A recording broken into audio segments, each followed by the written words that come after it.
सभी लोग हाथ जोड़ लेंगे। जय बोलिए महावीर भगवान की, जय बोलिए अनंता अनंत सिद्ध परमेष्ठी भगवानों की, जय बोलिए आचार्य भगवान श्री शुभ चंद्र जी महाराज की, जय बोलिए श्री पांडु पुराण ग्रंथ की, जय बोलिए युधिष्ठिर भीम अर्जुन इत्यादि सभी मोक्षगामी महापुरुषों की, महाभारत के प्रेरणादायी प्रसंग की, इस ग्रंथ के अनुवाद करता नंदलाल जी जैन विशारद जी की, इस युग के प्रथमाचार्य श्री चारित्र चक्रवर्ती आचार्य भगवान श्री शांति सागर जी महान मुनिराज की,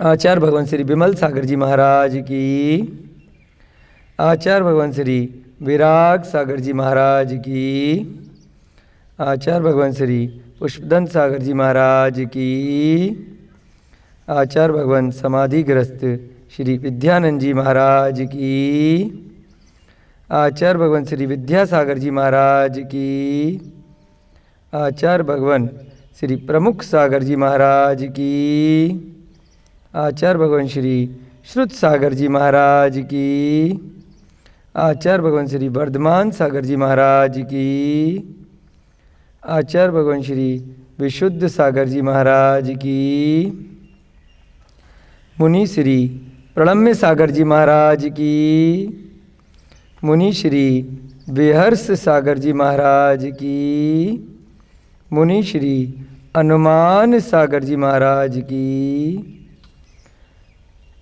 माताजी श्री चैतन्यमती माता जी की, ज्ञानमती माता जी की, क्षुल्लक श्री ध्यान सागर जी महाराज की, क्षुल्लक श्री गणेश प्रसाद वर्णी जी की, सभी ज्ञानदानम गुरुकुल के नन्हे मुन्ने छात्र छात्राएं, अध्यापकगण, अध्यापिकाएं, औषधानम के चिकित्सक बंधु, अन्य सभी श्रावक श्रेष्ठीगण, संस्थानम अभेदानम के अन्य कार्यकर्ता एवं सभी स्वयंसेवक,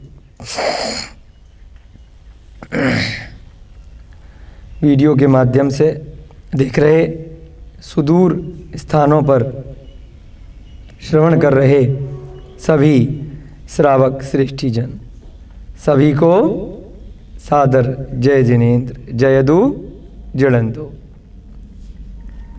बंधुओं, हम सभी लोग एक बार पुनः आज सुनपुरा ग्राम गौतम बुद्ध नगर में एकत्रित हुए हैं श्री पांडव पुराण का नित्य प्रति नियम से स्वाध्याय करने के हेतु। अब तक की कथा में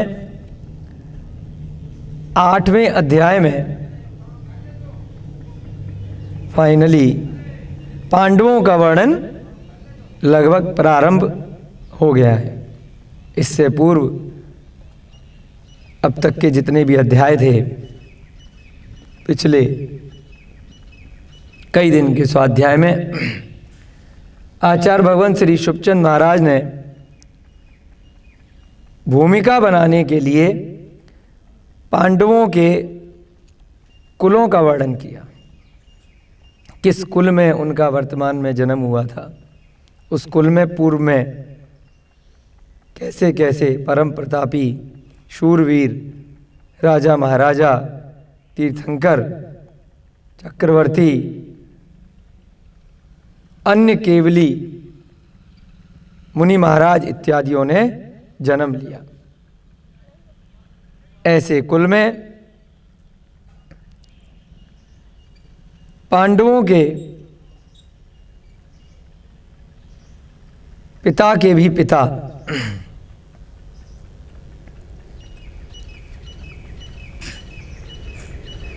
की कथा भी हमने सुनी, किस प्रकार से शांतनु, पाराशर,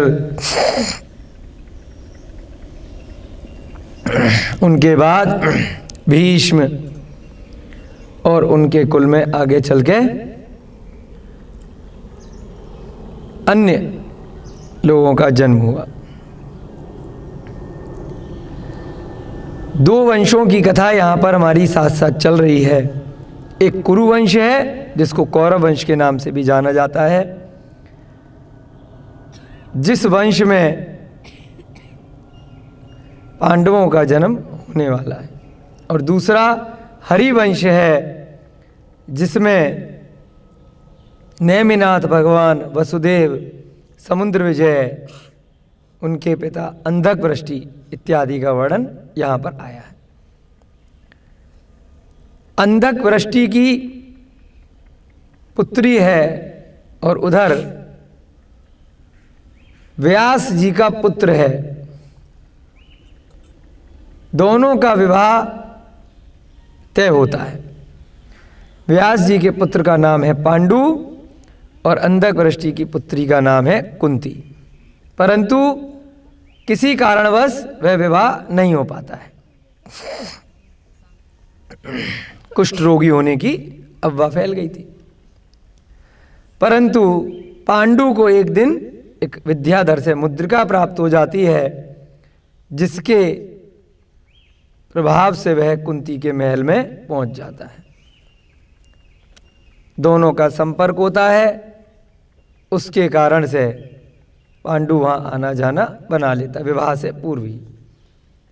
एक दिन कुंती गर्भवती हो जाती है, जिसका समाचार उसके पिता अंधक वृष्टि और रानी को भी चल जाता है। कुल की मर्यादा को बचाने के लिए, राज्य में कोई अहित न हो जाए, इसको बचाने के लिए परिवारी जन और कुंती की धाय माँ सभी लोग इस रहस्य को दबाने का बहुत प्रयास करते हैं, परंतु धीरे धीरे यह बात नगर में चतुर्दिक फैल जाती है। उस चंपापुरी नगरी में सभी लोगों को पता चल जाता है कि कुंती ने फाइनली जाकर के एक बच्चे को जन्म दिया है, और जबकि उसकी तो अभी शादी भी नहीं हुई है। बिना विवाह के उसको पुत्र की प्राप्ति हो जाती है, जिस कारण से रोहिता जी जिसके कारण से अब राजा क्या करे, मंत्रियों से विचार विमर्श करता है और अंत में यही निर्णय पर पहुंचता है कि अभी जब तक शादी नहीं हुई है, इस बच्चे को हम क्या कर सकते हैं। यहीं कहीं पर अगर छुपा करके रखेंगे तो बड़ी विपत्ति आएगी, दिक्कत आएगी, कहाँ दें, किसको दें। एक मंजुषा मंगवाई जाती है, पेटी, उसमें बहुत सुंदर आभूषण उस बच्चे को पहनाए जाते हैं।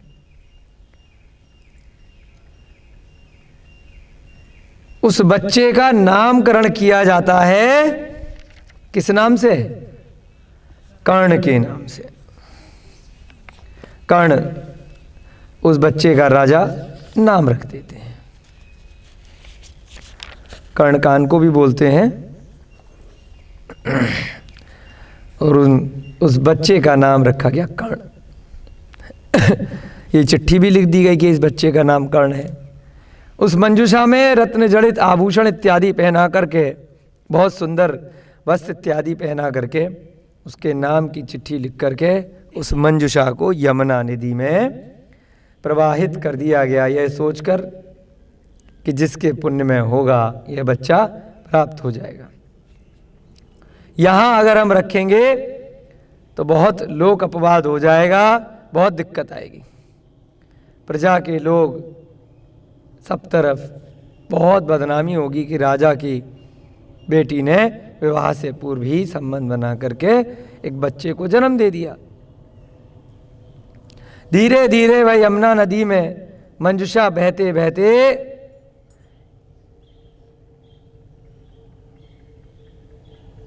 एक ऐसे स्थान पर पहुंच गई जिसका नाम है चंपापुरी। उस चंपापुरी में पहुंचने के बाद अब वह वहां जाकर के मंजुषा पहुंच गई है। थोड़ा सा वर्णन उस चंपापुरी के बारे में कल के अध्याय में हमने पढ़ा कि चंपापुरी कैसी है। वह भी बहुत सुंदर नगरी है, जैसे इंद्र की अलकापुरी हो। नदियां किसी भी बाउंड्री से नहीं रुकती हैं।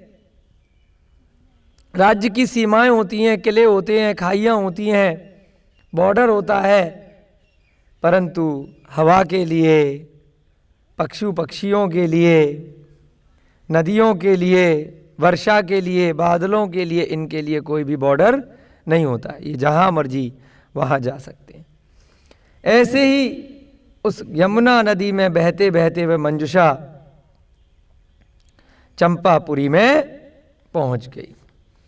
उस चंपापुरी का थोड़ा सा वर्णन कल हमने सुना कि वासपूज्य भगवान जैसे 12वें तीर्थंकर के उस चंपापुरी में गर्भ कल्याणक और जन्म कल्याणक, 2 कल्याणक हुए हैं। ऐसी सुंदर चंपापुरी नगरी जहां पर तीर्थंकरों के कल्याण हुआ करते हैं, ऐसी नगरी के राजा का नाम था भानु। भानु सूर्य का भी पर्यायवाची कहा जाता है। और उसकी पत्नी का नाम था राधा रानी। क्या नाम था? राधा।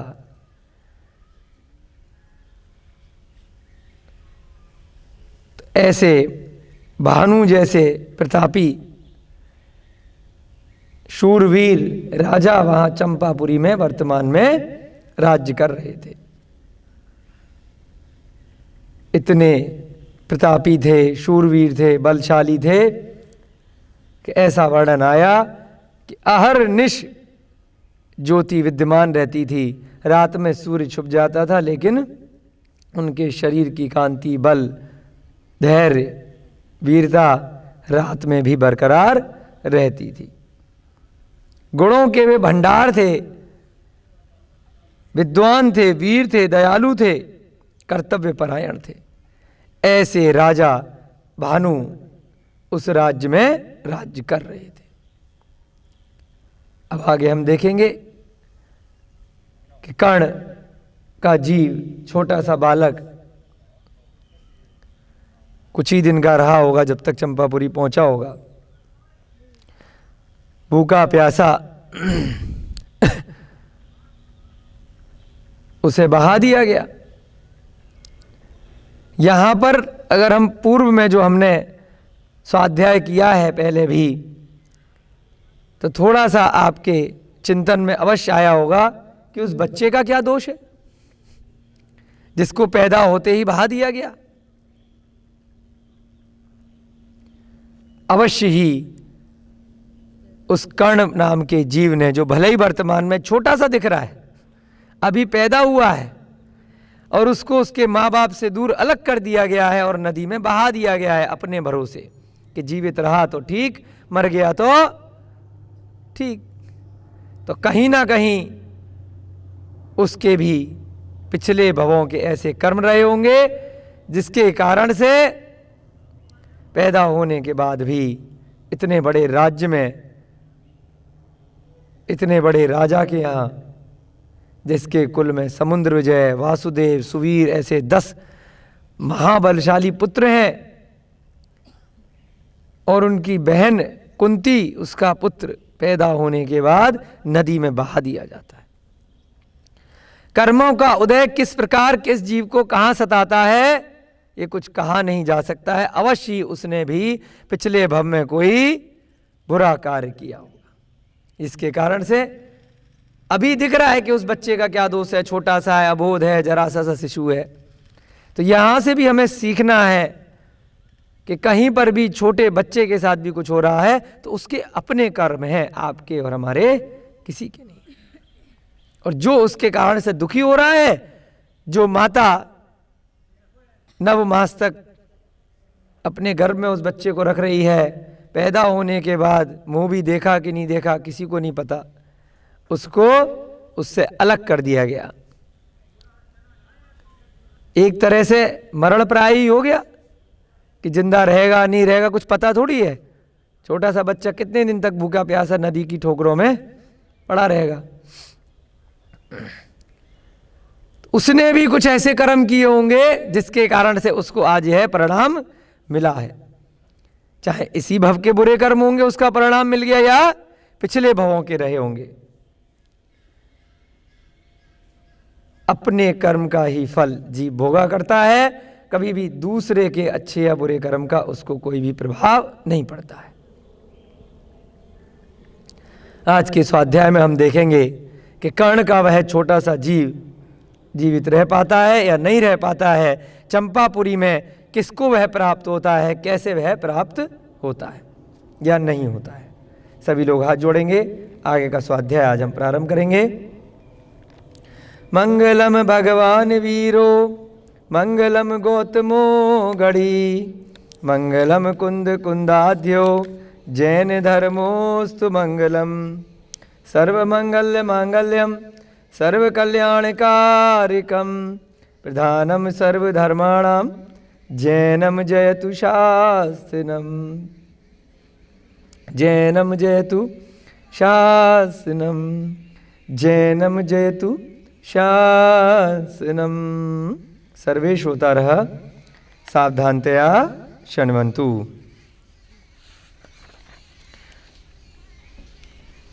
अनेक देवताओं की आराधना के फलस्वरूप अत्यंत सुंदरी राधा नाम की उसकी पत्नी थी।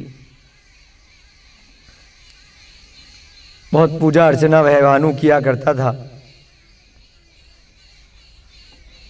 अरिहंतों की भी पूजा करता था और भगवान के यक्ष यक्षिणी देवी देवताओं की भी आराधना किया करता था, जिसके फल से उसे बहुत ही सुंदर बहुत ही सुशील रानी प्राप्त हुई, जिसका नाम था राधा।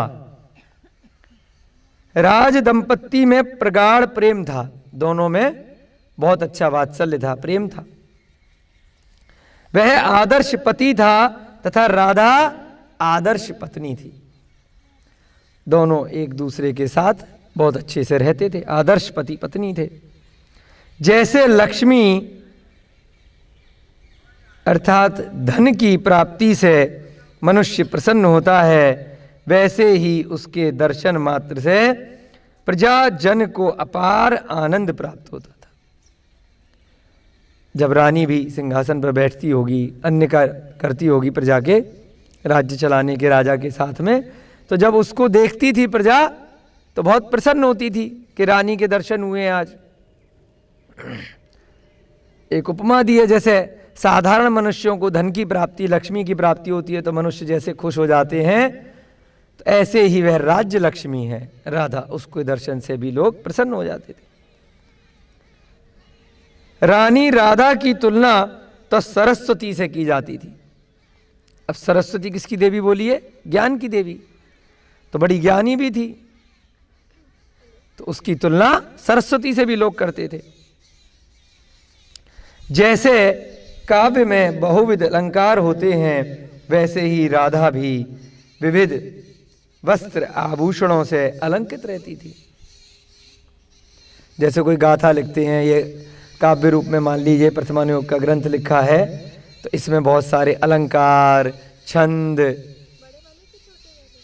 मात्राएं इत्यादि बहुत सारी उसको सजाने के लिए किसी ग्रंथ को, किसी काव्य को अलंकारों इत्यादि की प्रयुक्ति की जाती है। वैसे ही आभूषणों को भी अलंकार बोलते हैं। वैसे ही राधा भी विविध वस्त्र आभूषणों से अलंकृत रहती थी, बहुत सुंदर लगती थी। स्त्री के अलंकार क्या है? आभूषण है, सुंदर सुंदर वस्त्र हैं।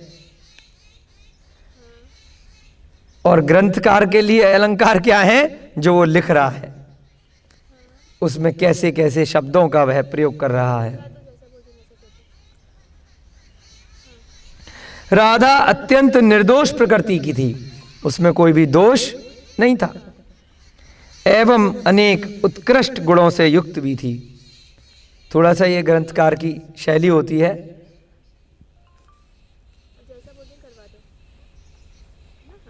स्वरूप की रच थोड़ा सा विस्तृत वर्णन किया जाता है राजा रानी के।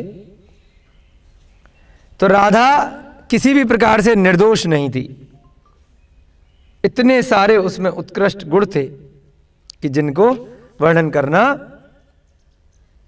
बहुत कठिन है। सरस्वती जिस प्रकार विद्वानों के हृदय में रहती है, सरस्वती की उपमा किससे देते हैं? ज्ञान की देवी से। तो जो विद्वान हैं, जो ज्ञानी लोग हैं, जो ग्रंथकार हैं, जो आचार्य महाराज हैं, उनके पास क्या रहती है? बोलते सरस्वती इनके ऊपर छाई हुई है। कई विद्यालयों में सरस्वती देवी की इसीलिए पूजा होती है, ज्ञान की देवी की। बसंत पंचमी के दिन स्पेशली होती है। हमारे भी विद्यालय में हर साल होती थी, बहुत बड़े उत्सव मनाए जाते थे, और प्रतिदिन जो वंदना होती थी वो सरस्वती वंदना की जाती थी। हमारे विद्यालय का ही नाम 12वीं तक सरस्वती शिशु मंदिर, सरस्वती विद्या मंदिर था, क्योंकि सरस्वती ज्ञान की देवी मानी गई है। जैन दर्शन में भी सरस्वती का उल्लेख मिलता है, बहुत प्राचीन प्रतिमाएं प्राप्त होती हैं। जिनवाणी को ही सरस्वती अपने यहाँ कहा गया है। उसी प्रकार राधा भी राजा एवं प्रजा के हृदय में अपना स्थान बना चुकी थी। जैसे सरस्वती विद्वानों के हृदय में स्थान बनाती है, ज्ञानी पुरुषों के हृदय में स्थान बनाती है, वैसे ही राधा ने भी स्थान का बनाया था, राजा के हृदय में और प्रजा के हृदय में। तात्पर्य यह है कि राधा इंद्र की पत्नी शची के समतुल्य ही सुंदरी, सौभाग्यशालिनी एवं सुखी थी। अब राधा की तुलना किससे करिए? जैसे इंद्र की पत्नी होती है शची इंद्राणी, उसके जैसे ही भाग्यशाली थी, सुंदरी थी, सौभाग्यशाली और सुखी रहती थी। परंतु इतनी तारीफ करने के बाद क्या लग गया? बड़ा खतरनाक शब्द है ये, रोज आ जाता है। क्या लगा? इसका मतलब कहानी में कुछ ट्विस्ट आ गया। बोर होते होते ही परंतु आ जाता है तो एकदम से सतर्कता आ जाती है, एकाग्रचित्ता आ जाती है। अरे क्या होगा? परंतु dash dash dash dash dash, एक विशेष अभाव उस राज दंपत्ति को था। सब कुछ है, ये इंद्रियों की जो आकांक्षाएं हैं वो कभी भी कम नहीं होती। जितना मिल जाए उसमें भी कुछ ना कुछ कमी रह जाती है। इतना बड़ा राजा, सूर्य के जैसा प्रताप, शची इंद्राणी के जैसी रानी, और फिर भी कुछ ना कुछ कमी। तभी तो मनुष्य भव है, तभी तो चतुर्गतियां हैं।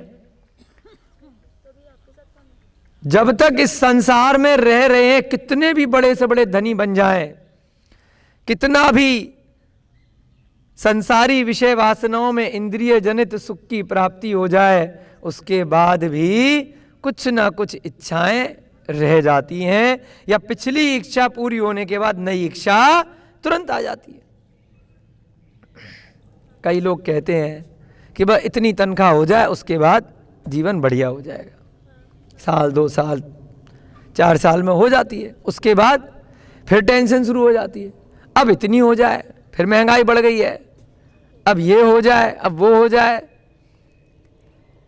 एक गोल, एक लक्ष्य पूरा होता है, उसी समय उसके पूरा होते ही उसी क्षण व्यक्ति दूसरा लक्ष्य बना लेता, फिर परेशान रहना शुरू कर देता है उसकी प्राप्ति के लिए, कि जब तक अब ये वाला लक्ष्य प्राप्त नहीं कर लिया, फिर टेंशन, फिर परेशानी।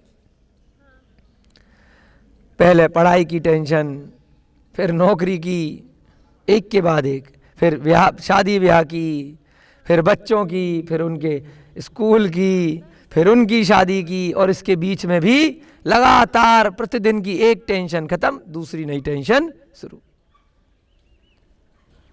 फिर हर व्यक्ति सर पकड़ करके बैठता है कि मेरे साथ ही ऐसा क्यों होता है, कभी सुख का भोग ही नहीं कर पाता हूं। जैसे तैसे एक कार्य पूरा होता है, दूसरी नई मुसीबत आ जाती है। कई बार हमें भी ऐसे ही लगता है, आपको भी लगता है, आपको भी लगता है। तो इसका मतलब संसार में आप 100 लोगों को, 1000 लोगों को, 1 करोड़ लोगों को खड़ा करके पूछ लो कि भाई तुम परमानेंट सुखी हो,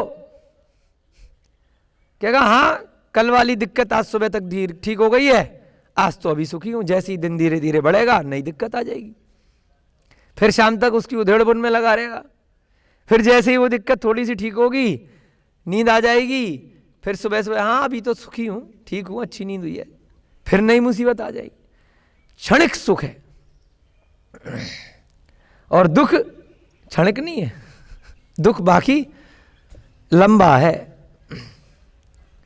क्षायक है, बहुत लंबे समय तक है। इतना सब कुछ भानु और राधा को मिलने के बाद भी आप तुलना कीजिए, आप और हम उनके सुख के सामने कुछ भी नहीं है। उसके बाद भी उस दंपत्ति को अपार दुख है, जिसके कारण वो 24 घंटे परेशान है। एक सुख की प्राप्ति नहीं हुई, उससे दुखी हो गए। उधर अंधक वृष्टि के पास भी कोई कमी थी क्या? लेकिन जब उसके पुत्र, पहले तो बच्चे नहीं हो रहे, फिर इतने सारे हो गए, फिर उसके बाद एक बच्चा भी गड़बड़ निकल गया, तो सर पकड़ करके रो रहे बैठ करके, आए माए बच्चे ने नाक कटा दी, बिना ब्याह के उसके बच्चा हो गया, ये हो गया, वो हो गया। फिर उस टेंशन में अब अपने बच्चे के बच्चे को, यानी क्या बोलेंगे, बेटी का बच्चा नाना लगे ना, अपने देवते को कोई नाना पैदा होते ही अगर नदी में बहा रहा है तो कितना अपार दुख उसको हो रहा होगा, ये भी देखिए। आसान थोड़ी है, वो भी तो रो रहा होगा, उसे क्या मजा आ रहा है? इतना सब कुछ होने के बाद भी वह भी दुखी है, इतने बड़े नगर का राजा होकर भी। तो यहां पर इतना सब कुछ भानु और राधा के पास में है, फिर भी एक छोटी सी दिक्कत है तो परेशान है। तो ऐसे ही इस संसार में न कभी परमानेंट सुख है और न कभी परमानेंट दुख है, एक के बाद एक चलते रहते हैं। जैसे दिन के बाद रात्रि, रात्रि के बाद दिन, फिर दिन के बाद रात्रि, रात्रि के बाद दिन। अगर लगातार दिन होगा तब भी हम उसी दिन से दुखी हो जाएंगे कि कब जाएगा। लगातार रात्रि हो जाएगी तो उस रात्रि से परेशान हो जाएंगे कब जाएगी। एक जैसी ऋतु 12 महीने चलेगी तो परेशान हो जाएंगे वर्षा कब खत्म होगी। और जब खेती में अन्न डालोगे तो परेशान हो जाओगे वर्षा कब होगी। जब ग्रीष्म काल आएगा तब परेशान होगे सर्दी कब आएगी। और जब सर्दी आ रही है अब तब परेशान हो रहे हैं ग्रीष्म काल कब आएगा। ये ऋतुएं भी हमें बहुत बड़ा संदेश देती हैं कि हम उसी दुख को कभी सुख मान लेते हैं और जो चीज हमें सुख दे रही है उसी को हम कभी दुख मान लेते हैं। अरे बंद क्यों नहीं हो रही बारिश, 3 दिन हो गए, 2 दिन हो गए, और पहले हाथ जोड़ करके कब बारिश होगी, कब बारिश होगी। एक ही वस्तु कभी हमें दुख देती है और कभी हमें सुख देती है। वही परिवार, वही मित्र कभी हमें बहुत सुख दे रहे होते हैं और जब हमारे हिसाब से नहीं चलते तो हमें दुख दे देते हैं। हर जीव बाकी के जीवों को अपने हिसाब से चलाना चाहता है, तब तक वह सुखी रहता है। जब बाकी के जीव थोड़ा सा अपने मन से कुछ करने का प्रयास करते हैं तो कहते हैं मुझे दुख दे रहे हैं, मेरे हिसाब से नहीं चल रहे, जैसा मैंने सोचा था वैसा क्यों नहीं कर रहे, वैसा क्यों नहीं तुम भी सोच रहे, वैसा ही तुम क्यों नहीं बोल रहे हो, तुम्हारा दिमाग अलग कैसे है मुझसे। जितने अनंत जीव हैं सबका अपना अपना मन है। आप किसी को भी अपने नियंत्रण में नहीं ला सकते। सबकी अपनी अपनी आत्माएं हैं, सब स्वतंत्र हैं। कोई भी जीव स्वयं के अलावा किसी दूसरे को न कोई बांध सकता है न दूसरा जीव बंध सकता है। शरीर के अंदर भी हमारी आत्मा जब तक इस शरीर में, इस पर्याय में, तब तक बंधी हुई है, और जैसे ही मरण होता है वह आत्मा भी अपने कर्मों के उदय से कहीं पर भी जाकर के दूसरे स्थान पर उत्पन्न हो जाती है। ऐसा ही भानु का जीव और राधा का जो जीव है, इतने बड़े राजा रानी के, इंद्र की और उसकी सची इंद्राणी से उन दोनों की तुलना की जा रही है, और वो दोनों भी बहुत दुखी हैं। दैववश उनके कोई संतान नहीं थी। सब कुछ है, पहले शादी नहीं हो रही होगी तो जैसे तैसे शादी हुई, अब बच्चा नहीं हो रहा, फिर सर पकड़ करके बैठे। जिसका उन्हें सर्वदा तीव्र संताप रहता था। सर्वदा माने हर समय परेशान थे। राज्य में मन नहीं लग रहा है 24 घंटे, खाने में मन नहीं लग रहा है, अरे कब बच्चा होगा, कब बच्चा होगा, कब बच्चा होगा। होता है ना ऐसा, पहले हमने बहुत लोगों को देखा है। पहले जैसे तैसे कई साल तक तो शादी के लिए परेशान होते हैं, 10 साल, इतनी मुश्किल से रिश्ता बनता है, जैसे तैसे शादी होती है, फिर साल 2 साल बाद थोड़ा सा बस हनीमून पीरियड निकलता है, और उसके बाद फिर सर पकड़ के रिश्तेदार, नातेदार, माँ बाप, सास ससुर, पूरा खानदान उनको 24 घंटे इतना टॉर्चर करने लग जाता है, बच्चा कब होगा, बच्चा कब होगा। फिर क्या होता है, फिर बच्चा नहीं होता है किसी कारण से, तो खुद भी परेशान होने लग जाते हैं। कहाँ से मिले, कैसे मिले, गोद लें कि किससे लें, कहाँ जाएं, कहाँ भटकें, किस डॉक्टर के पास जाएं, कहाँ इलाज करें। जितना पैसा कमाया होता है सारा उसी चिंता में लगाते रहते हैं। एक परेशानी खत्म हुई, दूसरी शुरू हो गई। राजा ने एक दिवस परेशान होकर के एक निमित्त ज्ञानी को बुलाया कि भाई तुम बड़े विद्वान हो, निमित्त ज्ञानी हो, इतना सारा तुम्हें तंत्र मंत्र ज्योतिष सब आता है, कुछ बताओ भैया मेरा हाथ पैर देख करके कि बच्चा है कि नहीं, और संतान के विषय में प्रश्न किया। हे महाभाग, हमारे भाग्य में संतान का योग है या नहीं है, पहले तो ये बता दो। तो टेंशन छोड़ें, अगर नहीं है तो अपना फिर दिमाग दूसरी जगह लगा रहा, अगर है तो कैसे, कब होगा, ये बता दो, संतान है या नहीं है, योग है कि नहीं है। राजा की इस प्रकार जिज्ञासा करने पर गणना द्वारा विचार कर, अब उसने बहुत बड़ी गणना करी, कैलकुलेशन बनाई, ग्रह नक्षत्रों की सारी, अपना सारा निमित्त ज्ञान लगाया। राजा की जन्मपत्री को देख करके, रानी की देख करके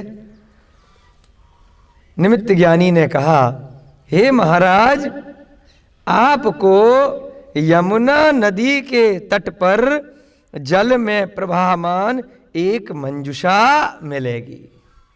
उस एक निमित्त ज्ञानी ने, ज्योतिषी से ऊपर होते हैं निमित्त ज्ञानी, अभी बहुत कम होते हैं क्योंकि उनको बहुत सारी और भी ज्ञान उनको प्राप्त करने के लिए बहुत कुछ आराधना, तप, साधना भी करनी पड़ती है।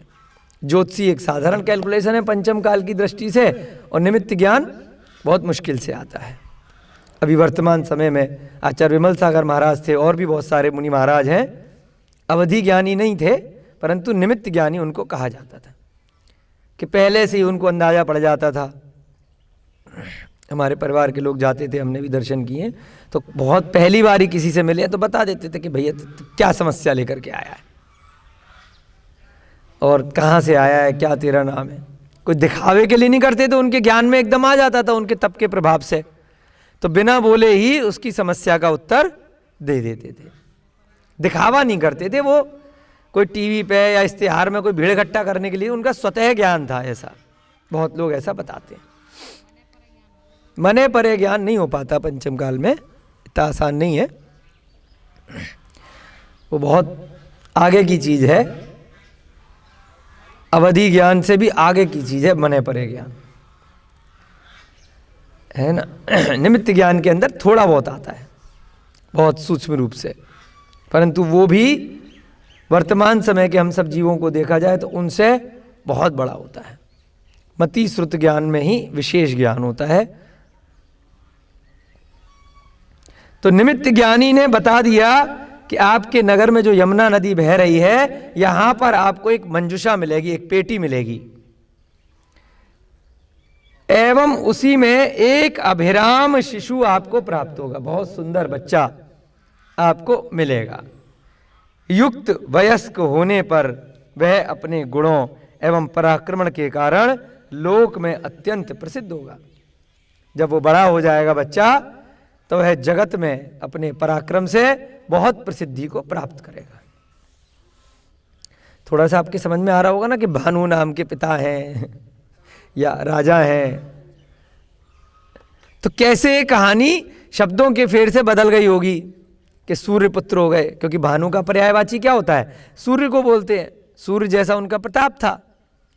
तो थोड़े बहुत फेलबदल के कारण से वर्तमान जगत में एक बार किसी ने टीका टिप्पणी कर दी, उसके बाद वही कथाएं समाज में प्रचलित हो जाती हैं और आधे अधूरे ज्ञान में उसको संपूर्ण सत्य मान करके लोग विश्वास कर लेते हैं, वही मिथ्या दर्शन में वह लिप्त हो जाते हैं।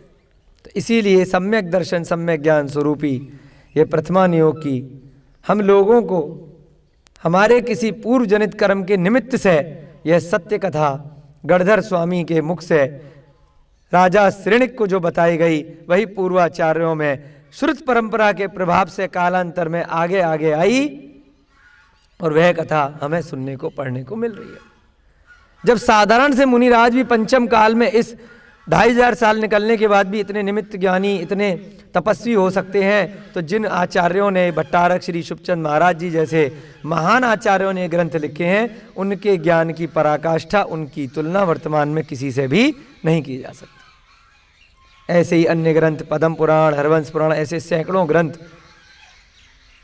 कभी आचार्य जिनसेन ने, कभी रविशेण ने, कभी कुंद कुंद स्वामी ने, कभी आचार्य समनभद्र ने, जो ऐसे ऐसे सैकड़ों हजारों ग्रंथ लिखे हैं, तो उनके ज्ञान की तुलना हम किसी से नहीं कर सकते, ना उस पर प्रश्न चिन्ह लगा सकते, क्योंकि वर्तमान में जो दिगंबर मुनि है उन्हीं का ज्ञान इतना श्रेष्ठ है, उनके तप के प्रभाव से, उनकी साधना के प्रभाव से। तो ये पूर्वाचार्यों जो अभी कुछ सैकड़ों या हजारों वर्ष पहले हुए हैं, उनकी तुलना हम कर ही नहीं सकते। उसमें हम क्वेश्चन मार्क नहीं लगा सकते कि उन्होंने मन से कोई बातें लिख दी हो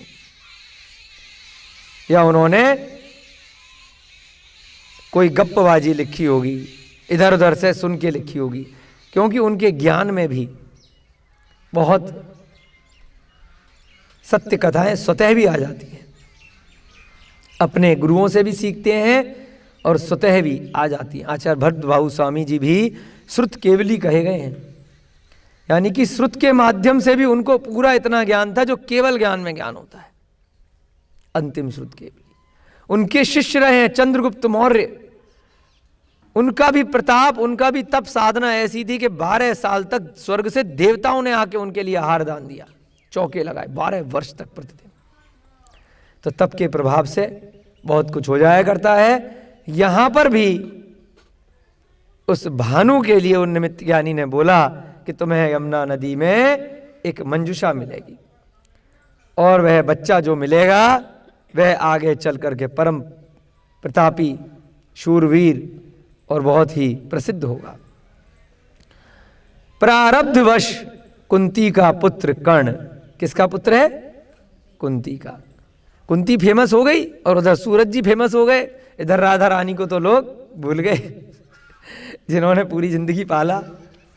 एक तरह से भानु जी भी फेमस हो गए, क्योंकि भानु का पर्यायवाची सूर्य है। क्या बोल दिया? सूर्य ने कुंती के साथ समागम करके कर्ण को पैदा कर दिया, ऐसी स्टोरी बना दी।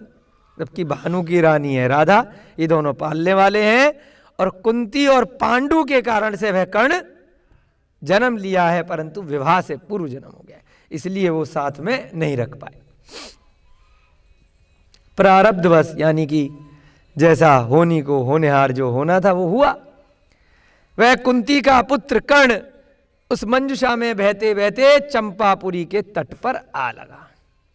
यमुना के तट पर एक मंजुषा के बहकर आने की सूचना पाकर राजा भानु अपने विश्वस्त अनुचरों के संग वहां आया।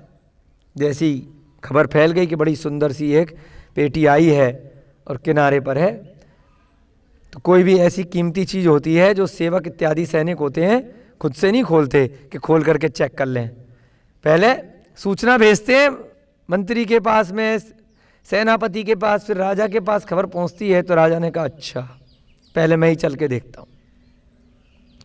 एवं उस मंजुषा को यमुना के जल से बाहर निकलवा कर अपने महल में ले गया। वहां नहीं खोली, कोई कीमती चीज है।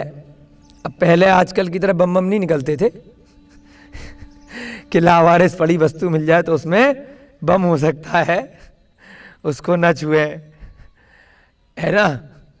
उन चीजों का शायद आविष्कार ऐसे नहीं हुआ होगा, तो इसलिए पेटी को ले आए लावारिस समझ के भी, अपने महल में ले आए। अब तो लोग बहुत डरते हैं, कोई ऐसी चीज मिल जाए भैया दूर से निकल जाओ, इतने आतंकवादी हो गए। वहां जाकर के जब राजा ने मंजूषा को खुलवाया, तब उसमें एक अत्यंत तेजस्वी एवं रूपवान शिशु दिखाई दिया। बड़ा सुंदर बच्चा उसमें निकला, जिसे उसने वात्सल्यवश अंक में उठा लिया। बच्चे की तो इच्छा उसे थी, और नहीं भी हो तब भी कहीं पर भी कोई बच्चा अगर मिल जाए तो कोई भी उसको उठा लेता है। लावारिस है, अनाथ है बेचारा, कोई बात नहीं, हम पाल लेंगे इसको। सहसा निमित्त ज्ञानी की वह भविष्यवाणी राजा को स्मरण हो आई। अरे कुछ साल पहले तो यही बात उस निमित्त ज्ञानी ने भी कही थी। काम काज में हो सकता भूल गया हो, या हर समय याद भी रहती हो। एकदम तुरंत बच्चे को उठाते याद आ गया, मंजूषा, यमुना नदी, बहुत सुंदर बच्चा, आई वही वाली बात आज तो सच हो गई, जिसमें मंजूषा से संतान प्राप्ति की बात कही थी।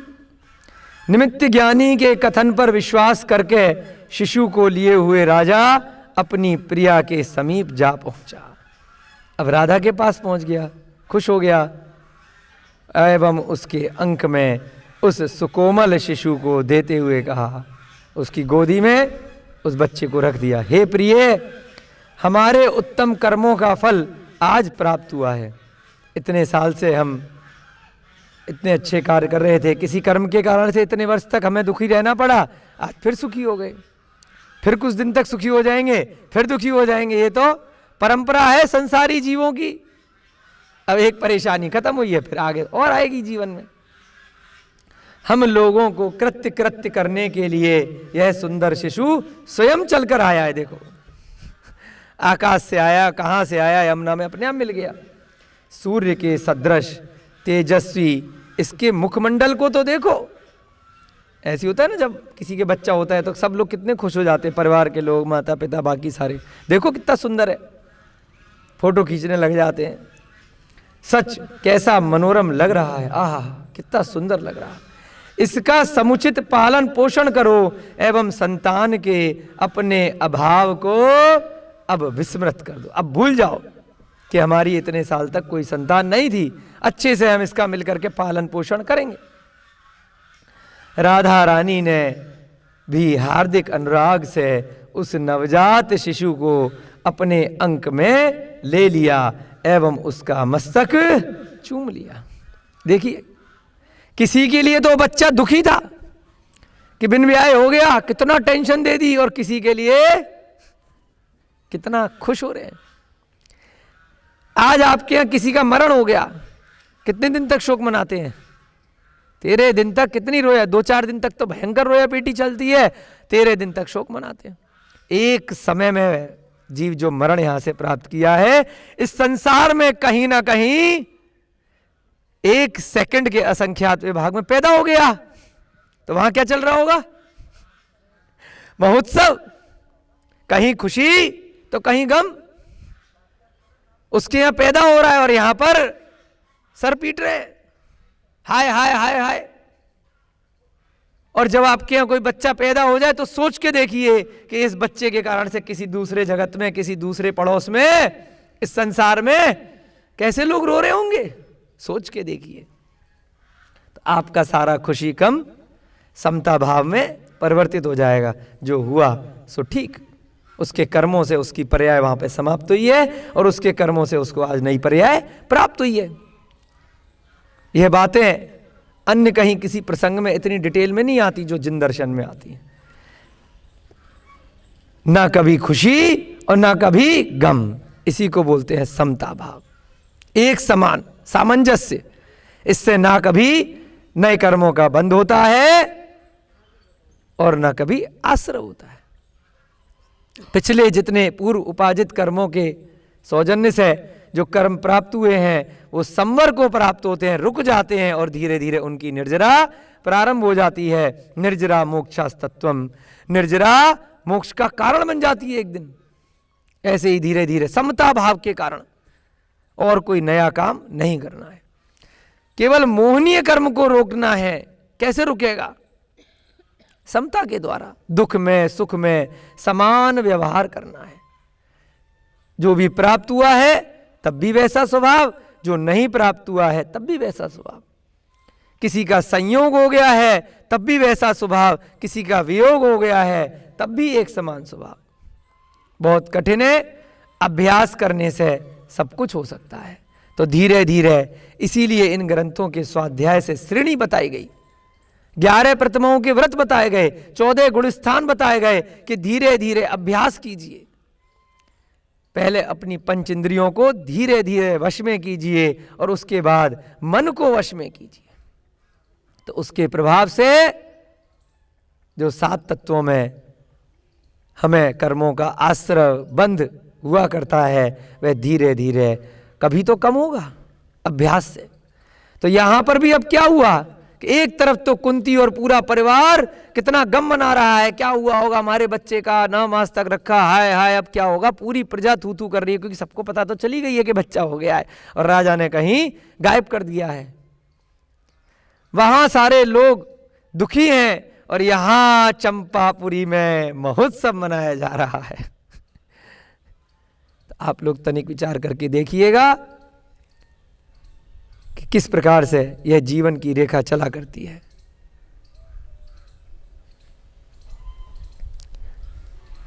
जब राजा इस शिशु को लेकर रानी के निकट गया तो रानी ने उसका मस्तक चूम लिया, और मस्तक चूमते समय वह रानी अपना कर्ण यानी कान खुजा रही थी। कान खुजा रही थी। तो तुरंत तदनुपरांत राजा को लगा इसका क्या नाम रखें।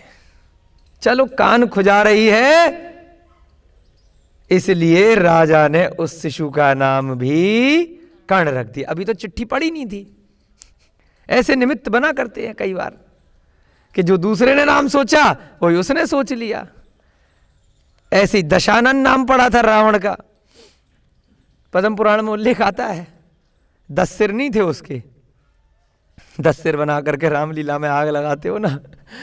अरे आदमी था भाई, विद्याधर था, कोई 10 सिर लेकर के घूमेगा क्या ऐसे चौड़े में? 5 इधर 4 इधर, एक बीच में, वो बना दिया बस। दशानन उसका नाम था, क्योंकि जन्म के बाद एक कांच में, जैसे कई जगह मंदिरों में कांच लगे रहते हैं, तो उसके एक ऐसा कांच था, छोटे छोटे उसमें कांच लग रहे थे, तो उसमें एकदम देखते ही बहुत सारे रूप उसके दिखाई दिए। तो उसका नाम उसके पिता ने दशानन रख दिया। 10 फोटो दिखाई दी, बहुत मंदिरों में देखा होगा आपके पास, ऐसे शीशे होते हैं कि कई चेहरे दिखाई देते हैं। तो ऐसे ही राजा भानु ने उसका नाम क्या रख दिया? अरे रानी कान खुजा रही हो, क्या बात है, चलो कर्ण नाम रख देते हैं। ठीक है भाई, रख दो, हमें क्या दिक्कत है, कुछ भी रख दो। मंजूषा के पत्र में भी यही नाम लिखा था। जब बाद में देखा गया तो कहा वाह देखो, मैंने भी यही सोचा था। कई बार होता है ऐसी तुक्के में आप किसी का कुछ नाम बोल दो, बहुत बार हो जाता है। 10 में से एक बार तो फिर अरे तुम्हारा नाम विजय है, तुम्हारा नाम नीरज है, अरे आपको कैसे पता? देखो तुम्हारी शक्ल से पता चल गया, तुम वहां के रहने वाले हो। कई बार बोली से अंदाजा लग जाता है, यूपी के हो, बिहार के हो, पंजाब के हो, अरे तुम्हें कैसे पता? मैं देखो कितना इंटेलिजेंट हूँ। तुक्के मारते हैं बहुत बार लोग, हम भी कई बार ट्राई मारते हैं, लग जाते हैं। कुछ भी नाम बोल दो, अरे तुम्हें कैसे पता? बस पता है देखो। तो ऐसे ही मंजूषा के पत्र में भी कर्ण नाम निकला था, और इधर राजा ने भी अपने विवेक से उस समय रानी को कान खुजाते हुए देखा, उसने भी कर्ण नाम ही उस बच्चे का रख दिया। जिस प्रकार द्वितीया का चंद्रमा प्रतिदिन वृद्धि प्राप्त कर समस्त संसार के अंधकार को विदीर्ण कर देता है। द्वितीया माने कि प्रथमा से द्वितीया तृतीया ऐसे जब गिनती बढ़ती है, अमावस्या के बाद तो क्या होता है, धीरे धीरे वह 15 दिन तक चंद्रमा बढ़ता है और पूर्णिमा को प्राप्त होते होते पूरे संसार को जहां तक भी उसका प्रकाश जाता है उसमें अपनी कीर्ति, अपना यश, अपना वैभव, अपनी ज्योति, अपना प्रकाश वह उत्कीर्ण कर देता है, फैला देता है। वैसे ही धीरे धीरे जब कर्ण बड़ा होता गया, युवा होता गया, तो क्या हुआ, अपनी कला, शूरता एवं बुद्धि के विकास के साथ तेजस्वी होता हुआ समस्त संसार को आलोकित करने लगा। एकदम उसकी ख्याति पूरे नगर में चतुर्दिक फैल गई। बड़ा अच्छा प्रतापी पुत्र राजा का है, जिसकी सेवा करना देवता गण भी अपने सौभाग्य की वस्तु समझते हैं।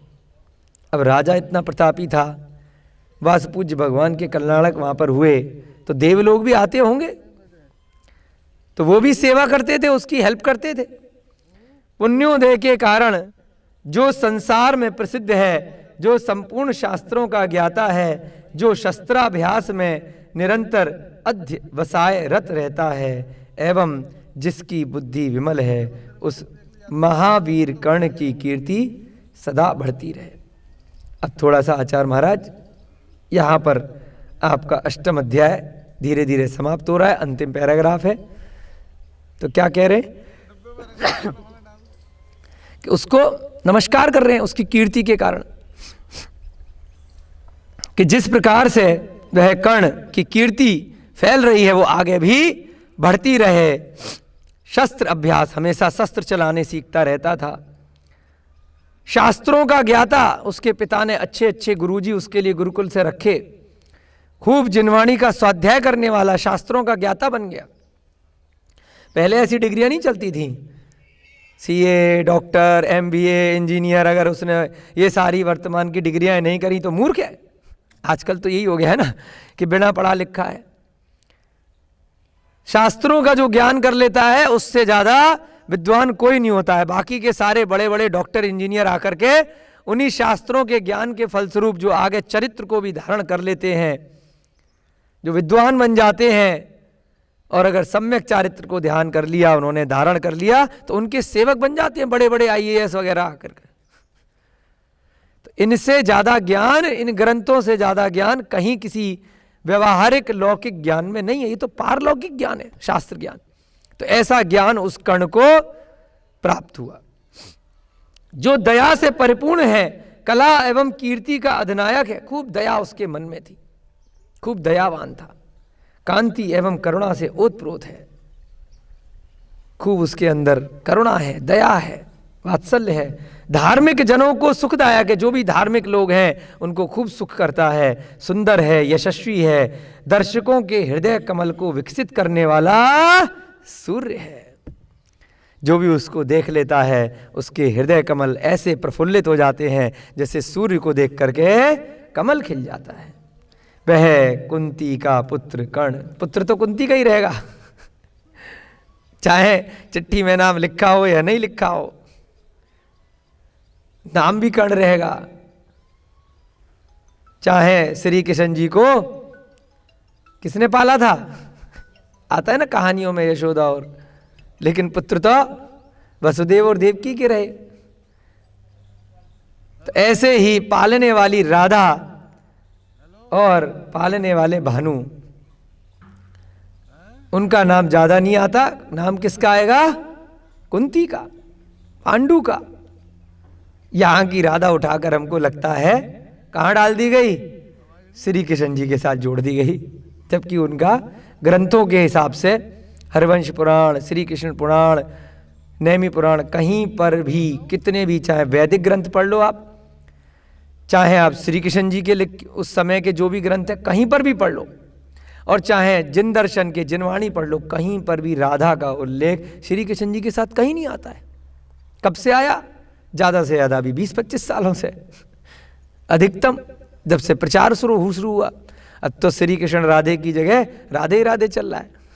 तो क्या पता यही वाली राधा रानी हो, वहां जोड़ दी गई इधर से उधर, क्योंकि कहीं ना कहीं उसी समय में थे ये।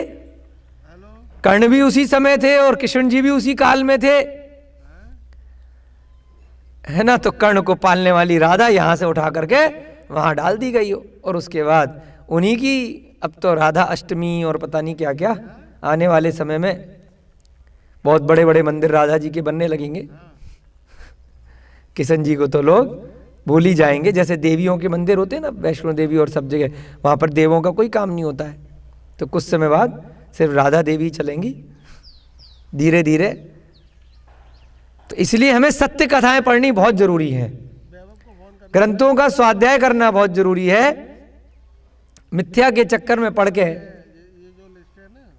हम अपने विचारों में कोई उन्नति नहीं कर पाते, और एक मनोरंजन मात्र है, कहानियां किस्से हमारे लिए रह जाते हैं। उनके कैरेक्टर से, उनके चरित्र से हमें सीखने को क्या मिल रहा है? यही सीखने को मिलता है कि शादी से पहले बचपन से प्यार करो और अच्छे से घूमो फिरो, तो बच्चे भी करने लग गए। पहले क्यों बनाया वो कैरेक्टर? क्योंकि फिल्मी कहानियां देख देख करके माता पिता समझाते थे कि भाई ये काम नहीं करना है, तो उन्होंने कहा भगवान को जोड़ दो इसके साथ। तो भगवान तो आप तो खुद ही पूजा करने जाते हैं, भगवान ने किया, तो अब दोनों जगह डाल दिया। भगवान भी ऐसे काम करते थे, फिल्मों में भी यही काम होता है, तो हम भी करेंगे। तो इसलिए लोगों का चरित्र खराब हो रहा है, बढ़ नहीं रहा है, क्योंकि उनके चरित्र की तो कोई घटनाएं किसी ग्रंथ में मिलेंगी नहीं। जैसे आप श्री कृष्ण की कथा पढ़ो, नेमिनाथ की कथा पढ़ो, यहाँ पांडवों की कथा पढ़ रहे हैं, तो ऐसे राधा जी की कथा तो आपको कहीं पे भी नहीं मिलेगी। कोई भी प्राचीन कथा नहीं मिलेगी। वो वर्तमान में आप फिल्मी स्टोरी बनाने के लिए कुछ भी बना दो, उपन्यास लिख दो, उनकी कहीं भी ग्रंथ में कोई उल्लेख नहीं है। तो इसलिए उनके दृष्टिगत करने के लिए लोग जैसी बात लिख दें वैसा मनोरंजन की दृष्टि से बन जाएगा, और लोग उसका अनुसरण करने लगते हैं, देखा देखी। तो इसलिए वो कथाएं डाली गई हैं, तो उनसे हमें बचना है। यहाँ पर राधा रानी कौन है? जिन्होंने कर्ण जी को पाला पोसा है। तो ऐसे सूर्य के समान तेज वह कुंती का पुत्र कर्ण अपनी श्री यानी कांति शोभा से सदा संयुक्त रहे, सदा बना रहे। ऐसे इस प्रकार से आज आपका यहां पर 8वां अध्याय समाप्त हुआ। थोड़ा सा समय 5 मिनट का बचा है, तो 9वां अध्याय आज हम यहीं पर प्रारंभ कर देते हैं। जो समस्त सुखों के प्रदाता, पापों के विनाशक तथा दया के सागर हैं। सारे सुख देने वाले हैं, पाप का नाश करने वाले हैं। कौन है? दया के सागर हैं। एक शब्द में बड़ा उल्लेख आ जाता है। समस्त सुखों के प्रदाता हैं, सारे सुख देने वाले, पापों का सदा के लिए नाश करने वाले हैं, दया के सागर हैं, सांसारिक दुखों से मुक्त करने वाले हैं। उन श्री संभवनाथ प्रभु को शत शत प्रणाम है। आचार्य महाराज, शुभचंद महाराज कुछ भी चीज भूलते नहीं है। हर एक अध्याय में जैसे जैसे अध्याय आगे बढ़ रहा है, एक अगले अगले तीर्थंकर को नमस्कार करते जाते हैं। संभवनाथ जी का कोई ज्यादा उल्लेख नहीं है इस ग्रंथ में, परंतु कोई बोलेगा ना उनको क्यों भूल गए? कुंतुनाथ, अरयनाथ, श्रेयांसनाथ, सबको एक एक बार याद कर लिया, संभवनाथ जी को क्यों भूल गए भाई? ऋषभ अजित संभव अभिनंदन, तीसरे तीर्थंकर संभवनाथ। बैल, हाथी, घोड़ा, घोड़े का जिनका चिन्ह।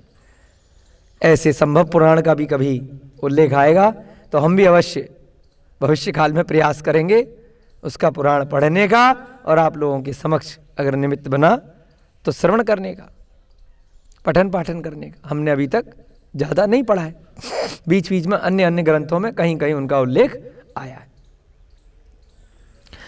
संभवनाथ प्रभु को नमस्कार करते हुए श्रीमद् भट्टारक श्री शुभचंद्र जी आचार्य आगे कहते हैं कि यहाँ गणधर स्वामी कहते हैं कि जो लोग कर्ण की उत्पत्ति कान से बतलाते हैं वे अवश्य ही अज्ञानी हैं। अब यहां पे सीधे गणधर स्वामी ने भी राजा श्रेणिक को, उस समय भी ऐसी बातें चलने लगी होंगी, तो वहीं बोला सबके सामने समूह शरण में कि कुछ लोग वर्तमान जगत में सुनी सुनाई बातें सुनकर के कथानक को प्रचलित कर दिए हुए हैं कि कुंती पुत्र कर्ण कान से निकला। वह क्या है? अज्ञानी है। कर्ण की उत्पत्ति का समाचार कानों कान फैल गया था। पर्यायवाची बता रहे हैं कि क्यों कर्ण नाम रखा गया। अंधकवृष्टि ने भी नाम कर्ण क्यों रखा, और यहां पर इसने नाम कर्ण क्यों रखा, कुछ ना कुछ लॉजिक होता है ना कि क्यों किसी स्थान का नाम रखा जाता है। उस समय जो विचार आते हैं घर परिवार के लोगों में, या फिर कहीं मुनि महाराज पे जाकर के पूछा, किसी विद्वान पे जाकर के पूछा, कहीं जन्मपत्री दिखाई तो उसने कहा भाई इस अक्षर से इसका शब्द निकल रहा है, इससे मिलता जुलता कुछ अच्छा नाम रख दो। राशि देखी, ग्रह नक्षत्र देखे, कुछ लॉजिक लगा करके नाम रखा जाता है। इसी प्रकार से अंधकवृष्टि ने नाम कर्ण क्यों रखा था, क्योंकि पैदा होते ही उसका समाचार कानों कान फैल गया, सब जगह नगर में लोगों को पता चल गया था। इसलिए कुंती के इस तेजस्वी बालक का नाम कर्ण रखा गया था कि भाई इसके चक्कर में सब चीज कानों कान फैल गई है, बिना व्हाट्सएप के, बिना फोन करे हुए, एक से दूसरे कान में। राजा भानु ने जब अपनी रानी राधा को इसे दिया तब वह अपने कान में खुजली कर रही थी। भानु वहां उसने क्यों रखा, क्योंकि कानों कान खबर फैल गई थी, और भानु ने क्यों रखा, क्योंकि रानी कान खुजा रही थी। इसलिए चंपापुरी में भी इसका नाम कर्ण ही रखा गया। फिर भी लोग ऐसे जो कर्ण की उत्पत्ति को कान से ही जानते हैं तथा मानते हैं, उन्हें इस तथ्य पर भी तो विचार कर लेना चाहिए कि जो घटना नितांत असंभव है, थोड़ा तो विवेक रखो, वह कैसे संभव हो सकती है। नेत्र से, कर्ण से, नासिका, नाक नेत्र माने आंखों से, कान से, नाक से एवं मुख से भी कहीं संतान उत्पत्ति हुआ करती है। कभी मुंह से बच्चा निकलते हुए कभी सुना है, और भी होने चाहिए, फिर अकेला कर्ण क्यों हुआ भाई। कभी भी कोई कान से बच्चा निकाल दे, आंख से, नाक से, कान से, कान, ये ऐसी अनहोनी घटना कभी नहीं घटी, तीन काल में कभी संभव नहीं है, जिसके आधार पर कर्ण की उत्पत्ति कान से मान ली जाए। कौन कह रहे हैं, गणधर महाराज वहीं प्रवचनों में बता रहे हैं अपने समूह शरण में लोगों को, उनकी भ्रांतियां, उनका मिथ्या ज्ञान दूर करने के लिए। गाय के सींग से भी क्या दूध धोना संभव है, बताओ। दूध तो थनों से ही निकलेगा, वहीं से उसका शिशु पिएगा, स्तन से, थन से, वहीं से निकलेगा ना, चाहे किसी भी गति का जीव हो। सींग से निकला है क्या कभी। जिस प्रकार बंध्या नारी के संतान उत्पत्ति होना, जो नारी बंध्या है, बांझ है, उसके नहीं हो सकता। पाषाण पर दूब जमना, पत्थर पर, दूब माने घास, पत्थर पर कभी पेड़ निकलते हैं क्या। गर्दभ के शीश पर सींग होना, अच्छा ये डायलॉग यहां से आया है इस ग्रंथ से। गर्दभ माने गधा, गधे की सींग, यहां से निकला है वो। गर्दभ के शीश पर सींग होना, इस डायलॉग के बाद हमने अपने अस्पताल में जब गधे आए ना, तब हमने देखा हाँ वास्तव में गधे के सींग नहीं होते हैं, ऐसे ही नहीं बनाया डायलॉग, यही पहचान होती है। गर्दभ के शीश पर सींग होना, क्या कभी गधे के सींग देखे हैं। आकाश में पुष्प खिलना, आकाश में कभी फूल निकलते देखे हैं, वहां तो बादल होंगे। संभव नहीं है, असंभव है। ठीक उसी प्रकार कान से कर्ण की उत्पत्ति भी असंभव है। कान से कभी भी बच्चे पैदा नहीं हो सकते। यदि कान से ही पुत्रोत्पत्ति हुआ करे तो मानवों को विवाह करने के इत्यादि के झंझट में पड़ने का क्या लाभ। देखो शब्द दे दिया, झंझट है विवाह। क्यों मैडम, झंझट ही है लगता है। जितने भी विवाहित यहाँ पे युवक युवतियाँ बैठे हैं, उनके लिए, सबके लिए, हमारे लिए, सबके लिए शब्द बड़ा अच्छा दिया है कि मजबूरी में करते हैं, अरे इतना बड़ा काम धंधा ये वो व्यापार कौन संभालेगा, चलो शादी कर लेते हैं, टाइम पास के लिए शादी कर लेते हैं, फिर झंझट में फंस जाते। अगर बच्चे ऐसे ही होने लग गए, कान से सूरज को देखा और कान से बच्चा हो गया, तो काहे युवती इतनी टेंशन लेगी, क्यों 9 मास तक इतने दुख उठाएगी, गर्भ में रखेगी तो कान सी करवा देगी बच्चे हैं। तो इसलिए विवाह इत्यादि के झंझट में पड़ने का क्या लाभ है। कौन कह रहे हैं, आचार्य गणधर गौतम स्वामी राजा श्रेणिक के लिए सबको बोल रहे हैं कि कान से अगर बच्चे हो गए तो टेंशन कौन ले, इतना झंझटबाजी, इतना सुख दुख अपनी बीवी का, इतनी आफत, इतना सरदर्द जिंदगी भर तक का क्यों मोल लेगा? वो बीवी अपने आप अपने कान से करा देगी बच्चे कहीं पर भी रह करके। इसलिए हमने जिस प्रकार कर्ण की उत्पत्ति बतलाई है वही सत्य है, सार है, विश्वसनीय है, क्योंकि इसमें विवेक लगाओ, विश्वास करो, बाकी के लॉजिक लगा करके देख लो। और यहां पर लॉजिक सही बैठता है कि भाई शादी से पूर्व उन दोनों का संबंध रह गया होगा, ये तो संभव है, अभी भी हो जाता है, बच्चा हो जाता है, कोई अनाथ आश्रम छोड़ देता है, कोई मंदिर पे छोड़ देता है, कोई किसी रिश्तेदार को दे देता है, कोई कहीं ढूंढता है किसको दें क्या करें, कोई उसका दूसरा उपाय भी करता है, मरण को प्राप्त करवा देता है जबरदस्ती कि भाई नाक कटेगी, इससे अच्छा मर जाए तो अच्छा है। बहुत तरह के लोग हैं दुनिया में। कोई नदी में बहा देता है, जैसे अंधकवृष्टि को करना पड़ा लोक लाज के भय से। हर तरीके से ये सब चीज़ें संभव हैं। तो आचार्य महाराज कहते हैं कि जो घटना हमने बताई है वही सत्य है, सारभूत है और विश्वसनीय है। रही कर्ण के सूर्य सुत होने की कथा।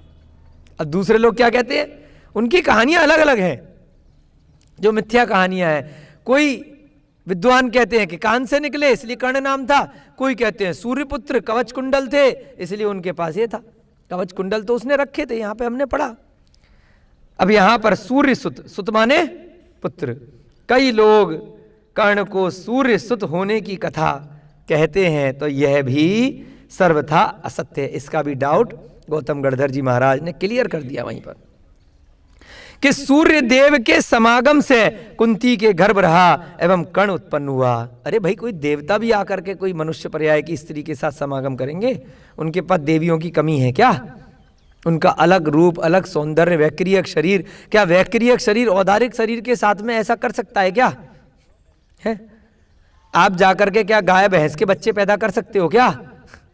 अलग अलग पर्याय है। आप जाकर के चाहो मैं मक्खी मच्छर के बच्चे पैदा कर दूंगा, क्या संभव है क्या? या आप चाहो और आप किसी देवी के साथ समागम कर दो, क्या देव उत्पन्न हो जाएंगे क्या? तो देव चाहे तो मनुष्य उत्पन्न कर सकता है क्या? तीन काल में संभव ही नहीं है। तो यहां पर भी यही कहा आचार्य भगवान में कि सूर्य देव के समागम से कुंती के गर्भ रह गया एवं कर्ण उत्पन्न हुआ, तो यह कथा भी सर्वथा असत्य है। इसमें कुछ भी पथ्य का अंश नहीं है, कुछ भी सत्य नहीं। कर्ण सूर्यसुत कहलाने का तो कारण यह है कि उसका पालन पोषण चंपापुरी के राजा भानु ने किया था, और चूंकि भानु पुत्र कर्ण, इसलिए जन साधारण में क्या कहलाए? वो भानु पुत्र कहलाए। इसीलिए सूर्यसुत कहलाया, क्योंकि भानु सूर्य का ही पर्यायवाची शब्द है। जिस प्रकार नंद गोप के यहाँ पालन पोषण होने के कारण नारायण श्री कृष्ण का नाम गोपाल पड़ गया, कि भाई नंद गोप के यहाँ उनका पालन पोषण हुआ तो श्री कृष्ण का नाम भी गोपाल पड़ गया। जरूरी थोड़ी था कि वो हाँकते थे ले जा करके, पालन पोषण हुआ, माखन चुराते थे, चोरी करते थे, सब कहानियां बना दी गई इधर से उधर से, है ना, महोत्सव बनाने के लिए, एंटरटेनमेंट के लिए। जबकि ऐसा उल्लेख ग्रंथों में कहीं नहीं आता है कि बचपन में इस प्रकार से कार्य करते थे, गोपियों के पीछे पीछे भागते थे, उनको परेशान करते थे। तो मनोरंजन के लिए कथाएं बनाई गई हैं। तो जैसे नंद गोप के यहाँ पालन पोषण होने से श्री कृष्ण का एक नाम गोपाल पड़ गया, सांसारिक जगत में प्रसिद्धि को प्राप्त कर गया, ऐसे ही भानु के यहाँ उनका पालन पोषण हुआ, इसलिए कर्ण का नाम सूर्यपुत्र कर्ण पड़ गया। इस प्रकार से नवम अध्याय में हमने सारी शंकाएं यहाँ पर आचार्य महाराज गौतम गणधर के मुख से सुनी। राजा श्रेणिक के बाद धीरे धीरे कालांतर में वह कथा श्रुत ज्ञान परंपरा से आगे आगे आचार्यों तक पहुँची। उसी सत्य रूपी सम्यक ज्ञानी रूपी कथा हम सभी के कल्याण का मार्ग प्रशस्त करे। ऐसी मिथ्या कथाओं से हम भविष्य में वर्तमान में हमेशा बचे रहें। इन्हीं भावनाओं के साथ जय बोली महावीर भगवान की, अनंतानंत सिद्ध परमेष्ठी भगवानों की, आचार्य भगवान श्रीमद् भट्टारक श्री शुभचंद्र जी महाराज की, परम पूज्य प्रातः स्मरणीय चारित्र चक्रवर्ती आचार्य भगवान इस युग के प्रथमाचार्य श्री चारित्र चक्रवर्ती शांति सागर जी महान मुनिराज की सभी को जयदु जड़ंदो जय जिनेन्द्र। अब कुछ बच्चे आकर के जिनवाणी की स्तुति करेंगे।